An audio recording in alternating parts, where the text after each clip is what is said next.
नमस्ते बच्चों, क्या हाल चाल है बेटा? कैसे हैं हम सब लोग? बच्चा, इंग्लिश की तैयारी शुरू हो चुकी है। मुझे पता है सब बच्चे इंग्लिश के पीछे जोर शोर से पड़ गए होंगे। तो बच्चा जी, अभी अच्छे से इंग्लिश करना है। बट कुछ कुछ बच्चों के कमेंट्स ऐसे आ रहे हैं मेरे पास कि मैम पेपर कैसे प्रेजेंट करना है बताइए, उसके अलावा कि फिल कैसे करना है वो बताइए। तो मुझे लगा कि पहले थोड़ा इस पर भी आपको इन्फॉर्मेशन मैं दे दूं, सो दैट आप थोड़े से क्लियर हो जाओ। इतना डरने की जरूरत नहीं है। पेपर कैसे फिल करना है, कहाँ बारकोड स्टिकर आएगा, कहाँ पे खाकी स्टिकर आएगा, वो सब कुछ मैं आपको बताऊंगी। तो अभी मेरे पास ये वाली एक शीट है, ठीक है। बट ऑब्वियसली ये एक सैंपल शीट है आपके गुजरात बोर्ड का। इस तरीके से पूरी शीट आती है, थोड़े बहुत चेंजेस आएंगे इसके अंदर, बट ऑब्वियसली मैं ये शीट को आपको रखकर और एक मैं ले लूंगी एक बच्चे का कॉल लेटर, ठीक है, एडमिट कार्ड, और उससे देखकर मैं आपको पूरा बता दूंगी कहाँ पे कौन सी चीज़ जो है वो फिल करनी है। ठीक है बच्चा, तो अभी हम उसको शुरू करते हैं। ये कम्प्लीटली जब आप देख लेंगे ना कि हाउ टू फिल, तो आपको टेंशन नहीं रहेगा। तो क्या होता है ना कि देखो, हम क्या इंग्लिश मीडियम वाले बच्चे होते हैं, तो जो सुपरविजर्स आते हैं ना, जो इन्विजिलेटर आते हैं, वो गुजराती मीडियम से होते हैं। तो क्या होता है ना कि वो 95% जितना वो गुजराती में ही बोलते हैं, और हम इतना ज़्यादा गुजराती, दो like we have the second language of Gujarati, but हम उतने ज़्यादा माहिर नहीं होते, तो हम उनकी बात तक समझ ही नहीं पाते हैं। ठीक है, तो मैं कोशिश वही करूंगी कि मैं आपको इस वीडियो में सब कुछ बता दूं, ताकि वहां पे जब आपको इंस्ट्रक्शन मिले तो आपको ज़्यादा तकलीफ ना हो कि वो क्या बोल रहे हैं वो सुनने में ना। तो वो सारी चीज़ें मैं आपको यहाँ पे क्लियर कर लूंगी। तो आज हम देखने वाले बच्चा कि सप्लीमेंट्री को कैसे फिल करना है। करें स्टार्ट, चलिए शुरू करते हैं। सो बच्चा जी देखिए, ये आपका सप्लीमेंट्री का एक डेमो है। आपको वहाँ पे सप्लीमेंट्री मिलेगी, वो पूरा ब्लैक कलर में होगा, ये ब्लू कलर है, सैम्पल पेपर है। और आपको पूरा कंप्लीट जो है वो कंप्लीट अंदर से लिटरली आपको ऐसी ही सप्लीमेंट्रीज मिलेगी, ठीक है, ऐसे ही रहेगा। ओके, पूरा सिर्फ ब्लैक कलर का रहेगा, इस तरीके से आपको पूरा शीट मिल जाता है।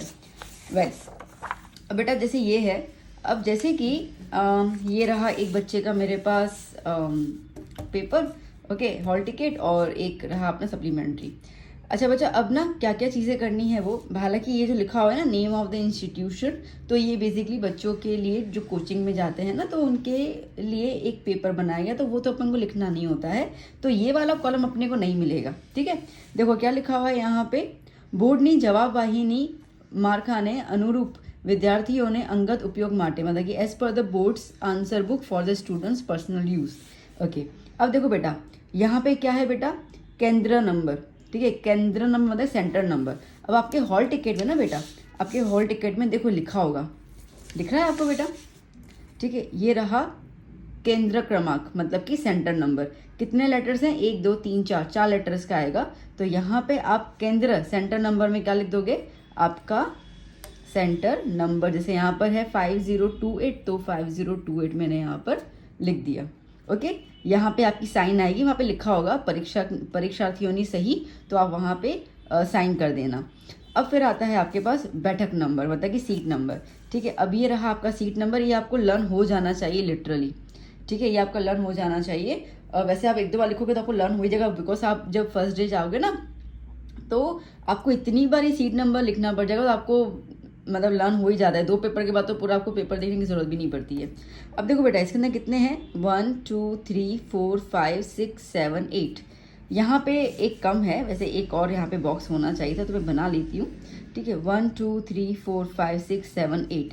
ओके, तो यहाँ पे क्या है, जैसे A 1 0 4 7 1 8 5, इस तरीके से आपको आपका सीट नंबर लिखना है। फिर क्या लिखा हुआ है, सीट नंबर इन वर्ड्स। अब वर्ड्स में आप क्या लिखोगे, A। अब हर एक वर्ड को इंडिविजुअल, ठीक है, 1 करोड़ 47,000 ऐसे नहीं लिखना है, ठीक है, सिंपल 1 0 4 7 1 8 5। ठीक है, ओके। सुपरवाइजर सिग्नेचर, जिसको हम गुजराती में बोलते हैं खंड निरीक्षक नी सही, तो वो जो सुपरवाइजर आपका होगा वो यहाँ पे साइन कर लेगा। इतना क्लियर हो गया बच्चा, ठीक है। अब क्या आ रहा है आपके पास, सब्जेक्ट एंड कोड नंबर। देखो अब ये जैसे सब्जेक्ट है, यहाँ पर हर एक सब्जेक्ट आगे कोड दिया हुआ है, जैसे कि English FL, okay, first language 04, basic math 18, ये लिखा हुआ है। तो आप यहाँ पे सब्जेक्ट लिखो, जैसे आपका इंग्लिश का एग्जाम है तो आप लिखोगे इंग्लिश, FL लिखना हो तो ठीक है, ठीक है। और ये कोड क्या है 04, इस तरीके से। डेट ऑफ एग्ज़ाम क्या रहेगा आपका 11 मार्च, ठीक है। तो आप लिख दोगे यहाँ पर 11 मार्च 2024, ओके। अगर ऐसे नहीं लिखना तो आप सिंपल भी लिख सकते हो 11/03/2024, ओके। टेंशन मत लेना।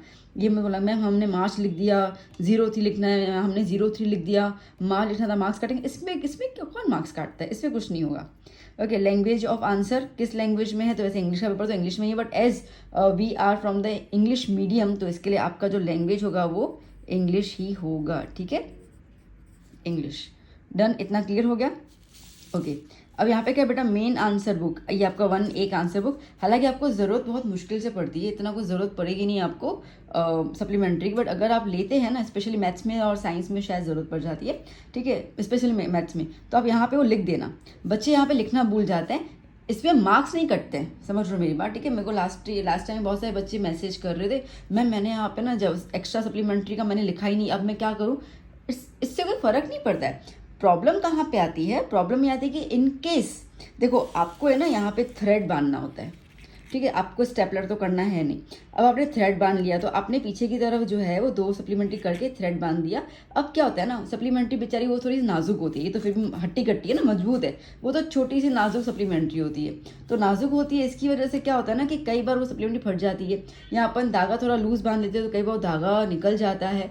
तो क्या होता है ना, अब समझो वो निकल गया, सप्लीमेंट्री खो गई, समझ रहे हो, सप्लीमेंट्री खो गई, तो आपका ये वाली सप्लीमेंट्री चेक हो जाएगी। बट दूसरी वाली तो अगर आप लिखोगे ना बेटा, यहाँ पर आपने समझो लिखा कि आपने 2 और एक्स्ट्रा सप्लीमेंट्री फिल की, तो टोटल मिला कितनी होगी 3। तो जो चेकर होगा ना, ठीक है, वो सीधा इस काम पे लग जाएगा कि भैया इसमें 2 उसने एक्स्ट्रा लिखी और मेरे पास तो खाली 1 ही है, 2 और एक्स्ट्रा तो है ही नहीं, ठीक है। तो वहीं के वहीं काम जो है वो शुरू हो जाएगा उनका ढूंढना।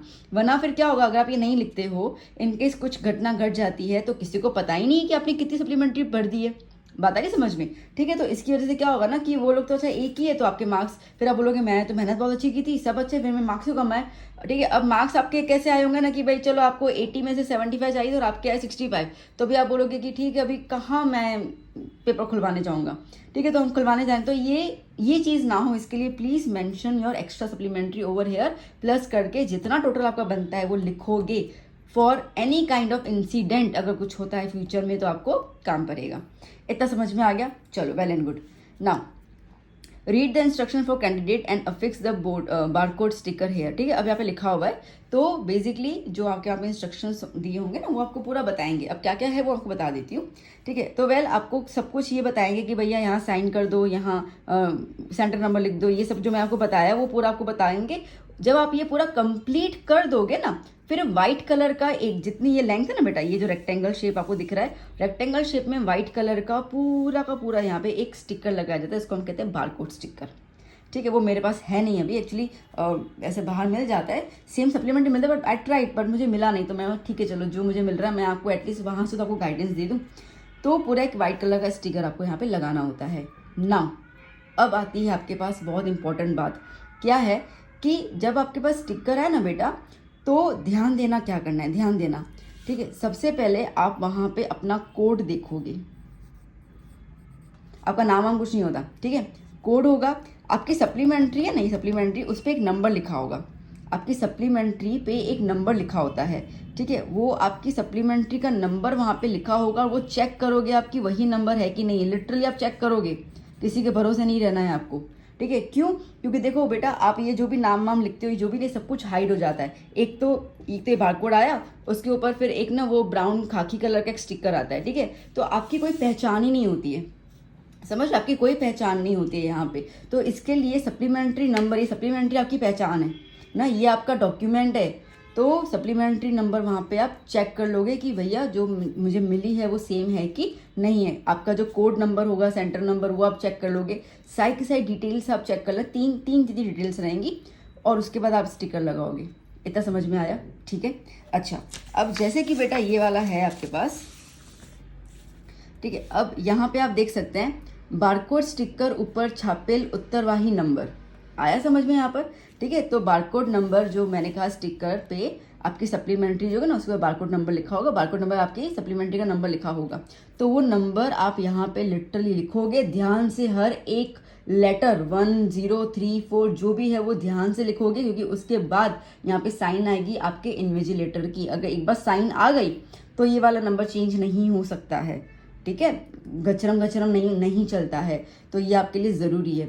मैंने एक बार आपका ये वीडियो बनाया था जब हॉल टिकट के बारे में, तब मैंने आपको बताया था कि ये नंबर बहुत ज़्यादा इंपॉर्टेंट है कि इनकेस अगर आपकी सप्लीमेंट्री के साथ कोई भी घटना घट जाती है, ठीक है, गुम हो जाती है, फट जाती है, व्हाटसोएवर, सी हमें नहीं पता इंसिडेंट कब क्या हो, ठीक है, समझ लो बेटा मेरी बात। तो इसके लिए वी शुड बी ऑलवेज सतर्क। ओके, तो इसके लिए ये जो नंबर होगा ना, इस नंबर से आपका बारकोड नंबर मैच करेगा और ये बारकोड नंबर से आपकी सप्लीमेंट्री, आपकी पहचान, आपका डॉक्यूमेंट आपके पास वापस आ सकता है, या उसके साथ कोई भी कुछ भी चेंजेस जो कुछ भी हुआ हो तो वो आपको आंसरेबल हो जाएगा। बात समझ में आई है यहाँ पे? ये अपनी मेन चीज़ें होती हैं, ठीक है। स्टिकर वगैरह आपको देंगे। और अच्छा, बारकोड स्टिकर तो एक बार लगाना पड़ता है, फिर आप जब दूसरी सप्लीमेंट्री लोगे ना बेटा, तो उसके अंदर आपको जो खाकी स्टिकर होगा वो लगाने के कहेंगे। अब क्या होता है ना, खाकी स्टिकर जो स्टिकर होता है ना, उसके अंदर जो देखो ये ये एक स्टिकर है, ठीक है, और इसके ऊपर ये पूरा जो गम वाला जो पेपर है ना वो लगाया हुआ है। तो ऐसे तो इसको खोलने में बहुत ज़्यादा यूँ टाइम जाता है।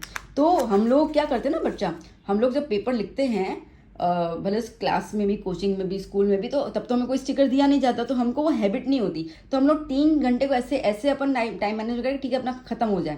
पर आपको वो स्टिकर को निकालने के लिए भी है ना, स्टिकर को निकालने के लिए आपको एक्स्ट्रा 2 मिनट चाहिए, ठीक है। तो इसके लिए प्लीज़ थोड़ा सा थोड़े से नाखून बड़े करके जाना, ठीक है। और स्टिकर को लिटरली आप निकाल के फटाफट से चिपकाने की आपको यहाँ पर बहुत जल्दी फास्ट मेहनत करनी पड़ेगी, ठीक है। इसके लिए ट्राई करना कि सप्लीमेंट्री एक्स्ट्रा ना यूज़ हो, ठीक है। सप्लीमेंट्रियाँ ज़्यादा भरने से मार्क्स नहीं आते, कंटेंट लिखने से मार्क्स आते हैं, ठीक है बच्चा। आपने सप्लीमेंट्री ये वाली में आपने 4 पेजेस यूँ काट लिए और फिर दूसरी ली, आप बोलोगे अरे मम्मी मैं तो 2 सप्लीमेंट भर के आया, पर क्या फ़ायदा उससे, 4 तो आपने पन्नी यूँ ही काट लिए उसके अंदर, ठीक है। तो सप्लीमेंट्री ये बचपने वाली जो बात हम करते हैं ना, वो उस चीज़ में कोई मतलब नहीं है।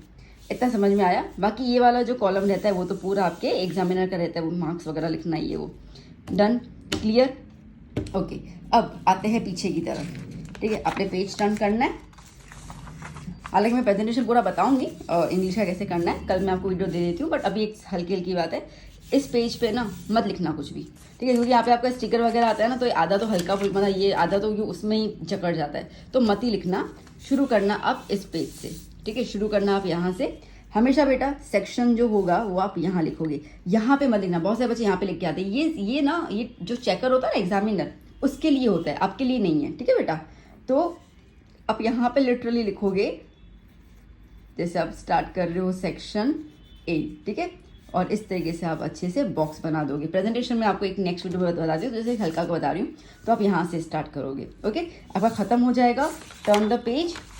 यहाँ पे आपको जैसे कहा जाता है ना कि भैया नए पेज से नया सेक्शन स्टार्ट करना, बिल्कुल सही कहा गया है, बिल्कुल लिटरली। हाँ, अब जैसे कि समझो आपने सेक्शन ए स्टार्ट किया यहाँ पे, और आपका सेक्शन ए यहाँ तक ख़त्म हो गया, ठीक है। अब बेटा हम इतना सारा लंबा पेज तो वेस्ट नहीं करेंगे ना, सीधी सी बात है, ठीक है। तो आप 3-4 लाइन छोड़ के आप यहाँ पे सेक्शन बी आप डालकर इसको यहाँ से शुरू कर सकते हो, कोई दिक्कत नहीं है।